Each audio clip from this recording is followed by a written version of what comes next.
Hi friends, ఈ వీడియోలో కాకరకాయ కర్రీ ఎలా చేసుకోవాలో చూద్దాం ఫ్రెండ్స్. దానికైతే ఒక పెనం తీసుకోండి, తగినంత ఆయిల్, ఆవాలు వేసుకోవాలి, ఎర్రగడ్డలు వేసుకోవాలి, ఆనియన్ ఒక 2 వేసుకోండి, బాగుంటుంది. కావాలంటే ఇంకా తినేవాళ్ళు బాగుంటే ఇంకా 2 వేసుకోండి. చూడండి, ఈ ఆనియన్ కొంచెం ఎర్రగడ్డలు మనకి బ్రౌన్ కలర్లో వచ్చేది కచ్చాపచ్చిగా మనమైతే గరిటతో కలబెట్టుకోవాలి. దాంట్లో కరివేపాకు, చిటికెడంత పసుపు ఇవన్నీ వేసుకొని ఈ గరిటతో కొంచెం ఒక 5 నిమిషాలు అట్లా కలిపెట్టుకోవాలి. మనం బ్రౌన్ కలర్ వచ్చేదాకా మనం. దాని తర్వాత చూడండి, మనం కాకరకాయలు నేను ముందే కడిగి ఇట్లా రౌండ్గా కట్ చేసి పెట్టుకున్నాను. మీ ఇష్టం ఎలా కావాలన్నా కూడా కట్ చేసుకోవచ్చు. ఇప్పుడు దాంట్లోనే తగినంత సాల్ట్ కూడా ఇప్పుడే వేసుకోవాలి, ఎందుకంటే ఆ కాకరకాయ ముక్కలకి అంతా పడుతుంది కదా సాల్ట్. చూడండి, ఇలా ఇంకొకసారి అయితే గరిటతో కలిపెట్టుకుంటే ఇవ్వాలి.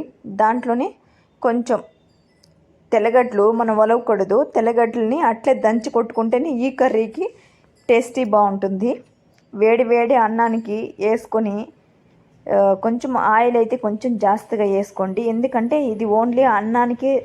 మనం కర్రీలాగా పక్కన పెట్టుకుని ఏదైనా సాంబార్ ఉంటేనే తినచ్చు, లేదంటే ఉత్త రైస్తో ఉత్త వేడి అన్నంలోకి కొంచెం వేసుకొని తినండి, భలే ఉంటుంది. ఒక్కసారి అయితే మీరు టేస్ట్ చూడండి, ఎలా ఉంటుందో కామెంట్ చేయండి టేస్ట్ చేసి. చూడండి, ఇప్పుడు ఆల్రెడీ మనకి 85% అయినట్టే. ఇప్పుడు కొంచెం తగినంత కారం అయితే వేసుకోవాలి, మనకి తెలుస్తుంది కదా. కొంచెం అన్నంలో మిక్స్ చేసుకోవడానికి కొంచెం జాస్తిగా వేసుకోండి, బాగుంటుంది. మనకి ఆయిల్ కూడా మనకి సాలేదు అనిపించి లాస్ట్లో మనకి తెలుస్తుంది, కొంచెం ఆయిల్ ఏమైనా తక్కువగా ఉన్నప్పుడు కొంచెం ఆయిల్ అయితే వేసుకోండి, ఒకేలా తెలుస్తుంది మనకి, ఎందుకంటే రైస్లో మిక్స్ చేసుకోవడానికి బాగుంటుంది కాబట్టి. ఇప్పుడు కొంచెం శనగగింజల పొడి అయితే వేసుకున్నాను. చూడండి, ఒక 2 స్పూన్స్ శనగగింజల పొడి వేసుకున్నాను. ఇప్పుడు మళ్ళీ ఇంకొకసారి అయితే ఇట్లా అంతా బాగా మిక్స్ చేసుకోవాలి. ఇలా మిక్స్ చేసుకున్నాక మనకి ఇప్పుడు ఒక 5 మినిట్స్ పెట్టుకొని కొంచెం సాల్ట్ వేసుకోండి లాస్ట్లో ఫ్రెండ్స్, ఎందుకంటే మనకి ఫస్ట్లో వేసుకుంటాం కదా. ఇప్పుడు అన్నంలో మిక్స్ చేసుకోవడానికి తగినంత, కొంచెం తక్కువ తినే వాళ్ళు అయితే వేసుకోవాల్సిన పని లేదు. నేనైతే రైస్లో కాబట్టి నేనైతే కొంచెం సాల్ట్ వేసి మిక్స్ చేసుకున్నాను ఫ్రెండ్స్.